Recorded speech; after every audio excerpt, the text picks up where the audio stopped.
Muy buenas tardes. Damos inicio al tema de la contratación laboral en Colombia. Vamos a recordar nuevamente el artículo 22 del Código Sustantivo del Trabajo, donde se nos hace una definición de qué es el contrato de trabajo. Acá lo tenemos. Entonces nos dice es aquel por el cual una persona se obliga a prestar un servicio personal a otra persona, bien sea natural o jurídica. Recordemos que esto es importante porque el contrato no se puede hacer con un robot, por ejemplo. Por lo menos en este momento no está definido así. El contrato se hace con una persona humana, natural, y quien es el empleador es una persona que puede ser natural o jurídica. Luego el segundo elemento, este sería el primer elemento, luego el segundo elemento bajo la continuada dependencia o subordinación, en donde decíamos que si se cumple un horario, nos estamos acogiendo a un reglamento, nos entregan los implementos de trabajo, etcétera. Esos son elementos de subordinación. Y la tercera, mediante una remuneración, que sería el pago por el servicio prestado.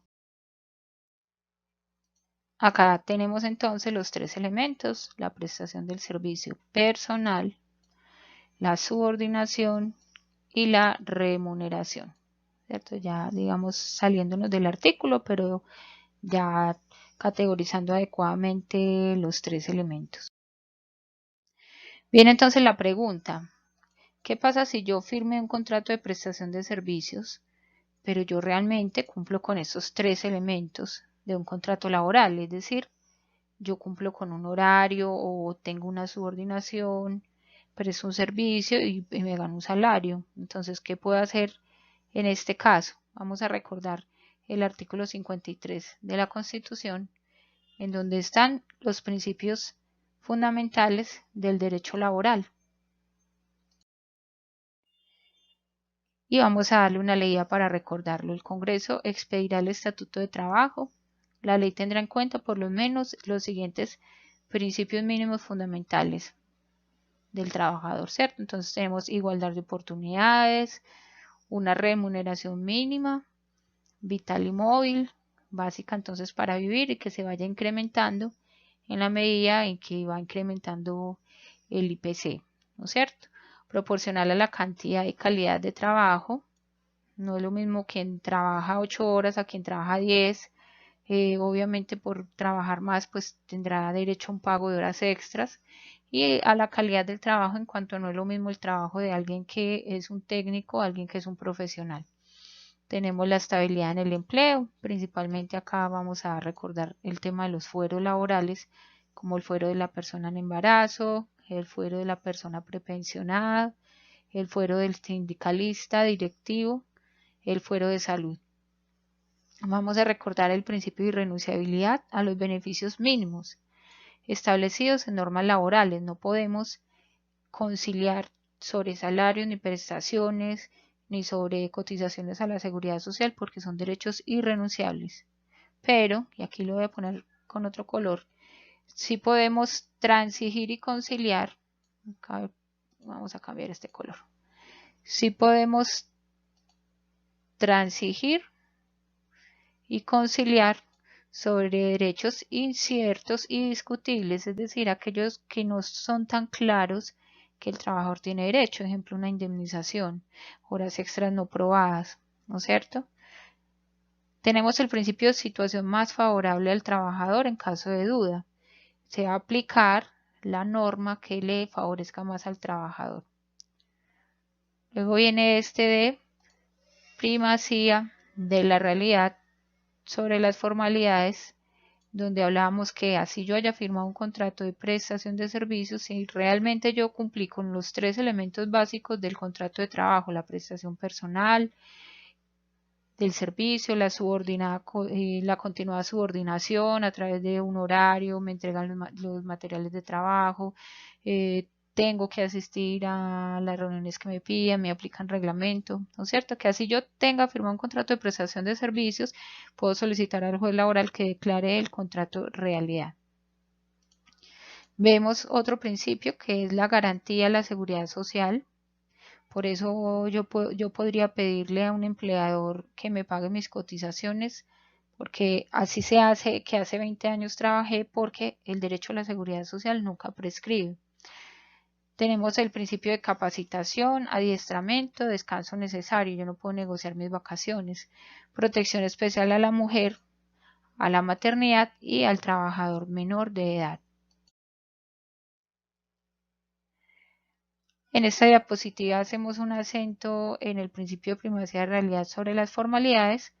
Lo que les contaba, si Juan firmó un contrato de prestación de servicios con Pedro, pero realiza las tareas asignadas de manera personal y los implementos de trabajo se los da Pedro, cumple un horario, está sometido al reglamento del trabajo, le imponen llamados de atención y recibe un salario mensual como los demás trabajadores, estamos hablando de un contrato laboral en donde Pedro no le paga a Juan la seguridad social ni las prestaciones por ser un supuesto contrato de prestación de servicios, pero realmente es un disfraz, es un real contrato laboral y más bien el empleador está eludiendo su deber de pagar sus obligaciones. Bien, entonces la pregunta, ¿qué se puede hacer? Podemos presentar una demanda ordinaria laboral solicitándole al juez que aplique el principio del artículo 53 de realidad sobre las formalidades. Y en consecuencia, le vamos a decir que ordene que Pedro pague la seguridad social por el tiempo laborado, pague las prestaciones por el tiempo laborado y adicional que pague las indemnizaciones correspondientes por no haber pagado adecuadamente las prestaciones sociales y por no haber consignado las cesantías en un fondo. Ya cuando veamos el tema de indemnizaciones, pues vamos a conocer bien cómo se liquidan y cuál es el proceso. Luego tenemos esta pregunta, bueno, ¿y cómo puedo lograr que el juez falle en mi favor? Vamos a recordar que en derecho lo que no se prueba, pues no existe, ¿cierto? Entonces, fundamentalmente, tengo que buscar pruebas. Buenas pruebas, documentos donde conste el horario de trabajo o las órdenes que me daba mi empleador. Puede ser correos electrónicos, diálogos en WhatsApp. Bueno, si me impuso alguna sanción, me hizo un llamado de atención, fotografías del puesto de trabajo. Puedo pedirle a otros compañeros que trabajaron conmigo en la misma época que me apoyen como testigos.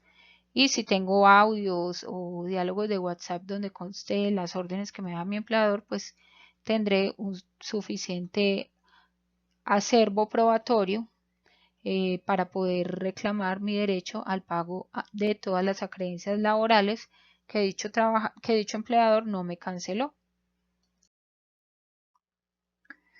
Pasamos ahora al tema de los tipos de contratos laborales. Esto es muy importante porque nosotros tenemos que saber, tenemos que tener bien los criterios para poder saber qué tipo de contrato laboral se debe aplicar en cada situación, porque no son lo mismo. Tenemos entonces el primero que es el contrato a término fijo. Está consagrado en el artículo 45 y 46 del Código Sustantivo del Trabajo. En el artículo 45 nos dice el contrato de trabajo puede celebrarse por tiempo determinado. Entonces, esto digamos es la fuente de lo que se denomina el contrato a término fijo. Luego nos dice, siempre debe constar por escrito. Su duración no puede ser superior a 3 años, pero es renovable indefinidamente. Aquí hay una confusión. Hay personas que creen que el contrato a término fijo, cuando ya pasaron 3 años, entonces se me vuelve indefinido. No, eso no es cierto. Si ya pasaron 3 años, vuelve y se renueva según el tiempo. Si el contrato fue de 3 años, pues se renovará por otros 3 años, luego por otros 3 años y se puede renovar indefinidamente. Nunca se vuelve indefinido. Bueno, y lo segundo, no existen contratos a término fijo de más de 3 años en el sentido formal de que el término de dicho contrato va a ser de 4 años, no, porque la norma muy claramente me dice que máximo 3, pero que se puede renovar, ¿cierto? Entonces, las ideas son, debe constar por escrito un contrato a término fijo que no esté por escrito realmente no es un contrato a término fijo. Lo podríamos tomar como un contrato a término indefinido. Se puede pactar máximo por 3 años, pero recuerden que eso no significa que no puedo trabajar con esa persona más de 3 años, sino que puedo renovar este mismo contrato por otros 3 años y así sucesivamente. ¿Listo? En el artículo 46 del Código Sustantivo del Trabajo, los numerales 1 y 2 nos van a señalar algunas características muy claras de este tipo de contrato. Lo primero es que dicho contrato debe preavisarse por escrito en caso de que no se quiera prorrogar. Y el término que nos da el código es de 30 días. 30 días calendario, ¿cierto? Si yo aviso el día 29, pues faltándome 29 para que se termine, pues ese preaviso es inválido y en consecuencia ya el contrato ya se prorrogó. ¿Y por cuánto tiempo se prorroga? Por un periodo igual al inicialmente pactado. Luego en el numeral 2 me dice, si el término fijo es inferior a un año, únicamente podrá prorrogarse sucesivamente el contrato hasta por 3 periodos iguales o inferiores. Y al cabo de ellos, ya el término de renovación no podrá ser inferior a un año.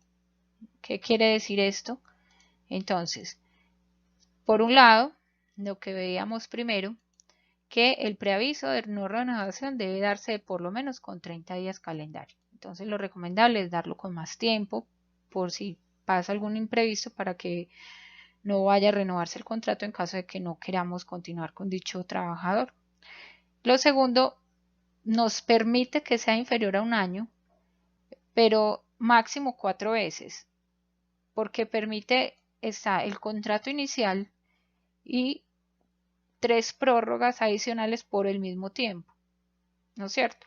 Ya la cuarta prórroga debe ser anual. Si yo la cuarta prórroga la pongo por el mismo tiempo, pues recordemos que es primacía la realidad sobre las formas y ese contrato ya se me prorrogó por un año.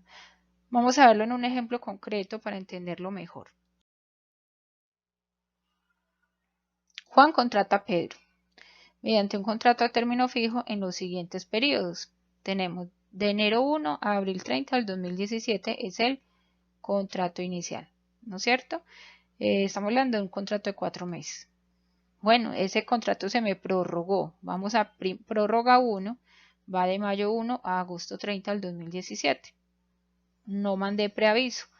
Prórroga 2 va de septiembre 1 a diciembre 30 del 2017. No mandé preaviso. Prórroga 3 va de enero 1 a abril 30 del 2018.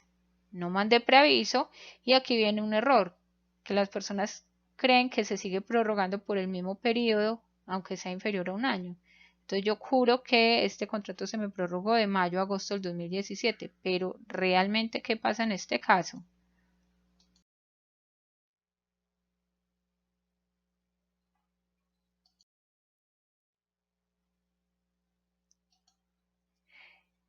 Este contrato realmente se prorrogó por un año, ¿no es cierto? Porque ya habíamos visto que si las primeras 3 prórrogas fueron inferiores a un año, pues la cuarta prórroga ya necesariamente es por un año completo.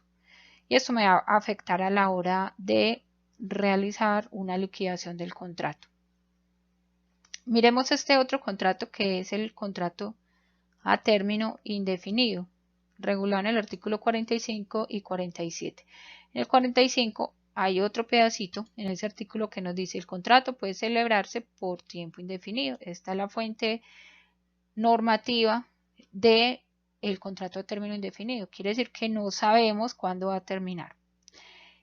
Este contrato tiene una presunción, es decir, se entiende que todo contrato laboral es a término indefinido, a no ser que esté estipulado por un término a un término fijo que ya sabemos que debe ser por escrito, o que sepamos que es un contrato para realizar una obra o una labor concreta, o para realizar un trabajo ocasional o transitorio. Acá me parece importante recordar que es el trabajo ocasional o transitorio. El trabajo ocasional o transitorio lo regula el artículo 6 del Código Sustantivo del Trabajo. El trabajo ocasional o transitorio es aquel en donde yo contrato a alguien para que realice una función que no es la principal de mi empresa. Ejemplo, en un colegio contrato a alguien para que pinte o contrato a alguien para que me realice la contabilidad. No es el objeto principal del colegio. En un colegio el objeto principal es la enseñanza. Y la duración de este contrato ocasional no puede ser superior a 30 días. Entonces, si yo tengo un contrato que no es a término fijo, ¿no es cierto? Que no es para realizar una obra determinada, ni tampoco es un contrato ocasional, entonces será, por presunción, un contrato a término indefinido. Veamos entonces, si un contrato es verbal, se entiende que es indefinido, ¿no es cierto? Si no se coloca por escrito, pues se va a entender que es indefinido, salvo que yo realmente logré demostrar que fui contratado para una obra concreta, por ejemplo, reemplazar a un docente o a realizar la construcción de una casa, ¿no es cierto? Si el contrato realmente no está relacionado con una obra o labor, pues por principio de primacía de realidad sobre las formas será un contrato a término indefinido. Ejemplo, yo contrato a una secretaria para que me realice funciones de secretaria y permanentemente.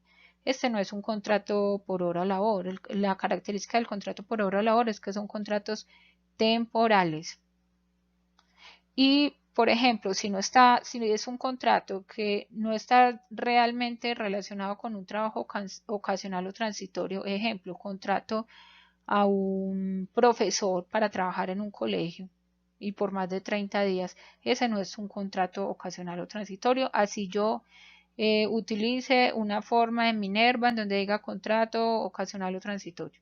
Eso no será un contrato ocasional o transitorio y obviamente si lo llevo ante un juez será declarado como un contrato a término indefinido. Vamos ahora al contrato por obra o labor, también regulado en el artículo 45. Nos dice que el contrato de trabajo puede celebrarse por el tiempo que dure la realización de una obra o labor determinada. Aquí es muy importante que seamos muy claros, ¿cierto? La norma no nos exige que sea por escrito, pero se sugiere colocarlo por escrito. ¿Por qué? Para que seamos claros. Porque si nosotros decimos, yo lo voy a contratar por el término de duración de la construcción del edificio Avalonia, y resulta que realmente yo solo lo quería contratar para colocar las bases del edificio Avalonia, pero no todo el tiempo de construcción que puede durar pues 2 años, 3 años. Entonces, si yo no lo coloco claramente por escrito, pues el trabajador se puede pegar de eso y exigirme que le pague una indemnización correspondiente a todo el tiempo que se demoró el edificio en construirse. Entonces, por eso yo tengo que ser muy claro.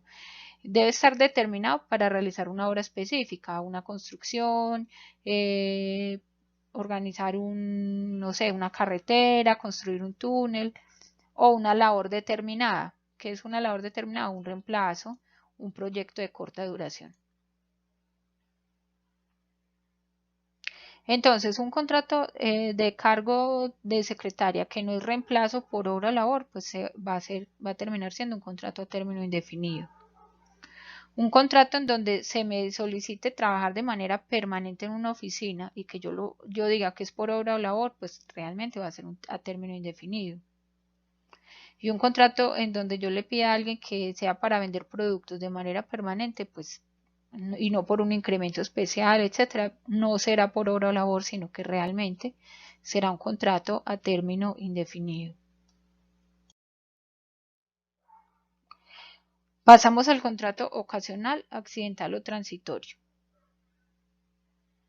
Este se encuentra regulado, bueno, en el artículo 45, pero también en el artículo 6 del Código Sustantivo del Trabajo, donde nos definen qué es un contrato ocasional o transitorio. El contrato ocasional transitorio nos dice el artículo 6, es de corta duración, no mayor a un mes, y se refiere a labores diferentes de las actividades normales del empleador. Entonces hay que tener estos dos criterios: corta duración, no mayor a un mes, y labores diferentes de las actividades normales.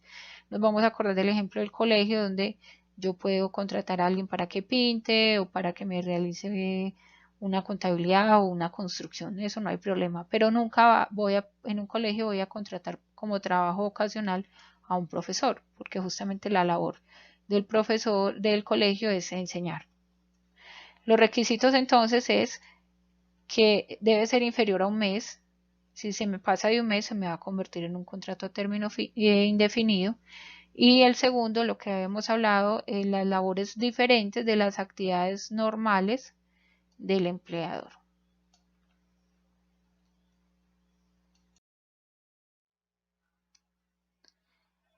Pasamos al contrato por periodo escolar. Este contrato es muy utilizado en colegios y tiene varias particularidades, en colegios privados, y tiene varias particularidades. El contrato por periodo escolar también se puede utilizar en una universidad, y el periodo escolar se entenderá que es el semestre. Este contrato se encuentra regulado en el artículo 101 y 102 del Código Sustantivo del Trabajo. El artículo 101 nos dice: el contrato de trabajo con los profesores de los establecimientos particulares de enseñanza se entiende celebrado por el año escolar, ¿cierto? ¿Qué es el año escolar? Pues normalmente en los colegios son 10 meses. En una universidad, pues, perdón, sí, el año escolar en un colegio son 10, en un colegio son 10 meses, y el año calendario son 12 meses, ¿cierto? Entonces se entiende celebrado por ese fragmento. Lo mismo en una universidad, pues se entiende que es un semestre, pero realmente son 4 meses y medio, ¿no es cierto? Sin embargo, hay que tener en cuenta estos datos que nos dan estos artículos. Nos dice: para los efectos de vacaciones y cesantías, se entiende que el trabajo del año escolar equivale a un año calendario.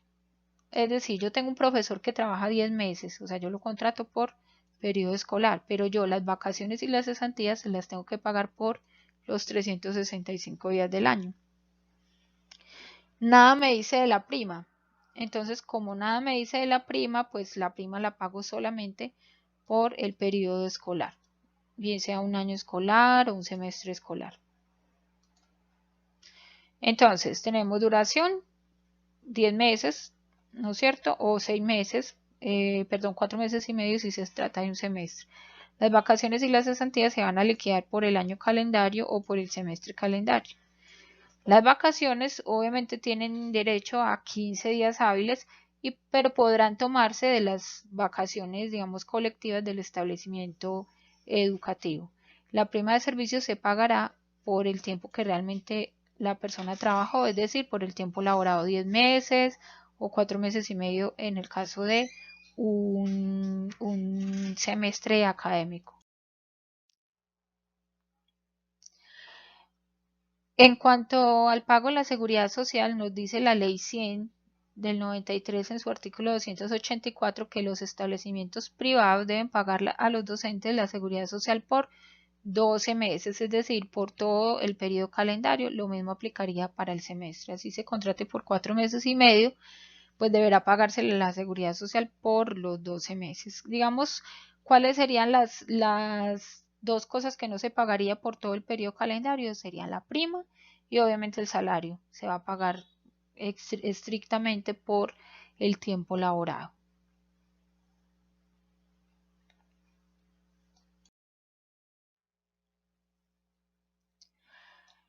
Pasamos al contrato de aprendizaje.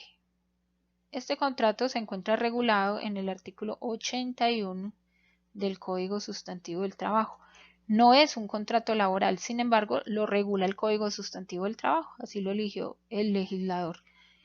El contrato de aprendizaje se encuentra, digamos, reglamentado de una manera detallada en la Ley 789 del 2002.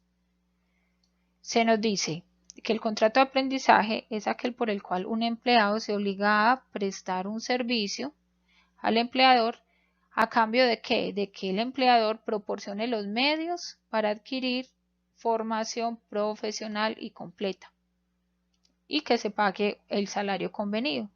Esto entonces tiene algunas particularidades. Primero, debe celebrarse por escrito. ¿Listo? Si no se celebra por escrito, se va a entender que es un contrato de trabajo y obviamente si no es por escrito, pues vamos a aplicar la presunción del contrato a término indefinido. Segundo elemento, no puede exceder de 2 años. Tercer elemento, recibe un apoyo mensual que no es salario. Si la persona o el aprendiz es universitario, el apoyo debe ser de un salario mínimo, pero debe realizar la práctica, digamos, 24 horas semanales y el resto ya estudiar. Cuando está durante la fase lectiva, es decir, de aprendizaje, pues ganará el 50% de un salario mínimo.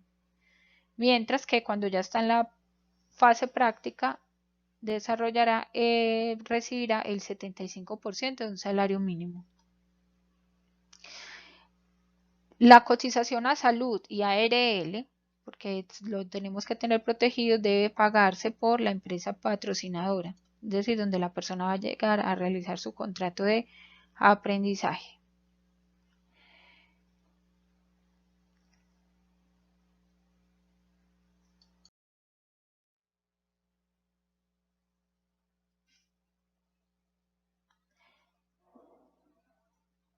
Bueno, ¿quiénes tienen la obligación de contratar aprendices? Entonces, la obligación de contratar aprendices es para las empresas que tienen por lo menos 15 trabajadores.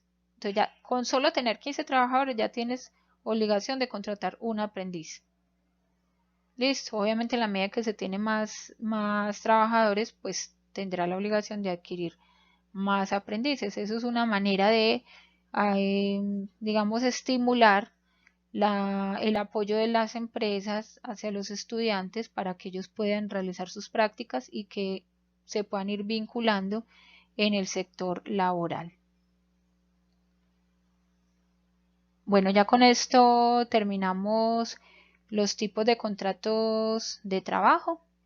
Ya si tienen alguna duda, entonces me pueden ir escribiendo para que vayamos solucionándolas.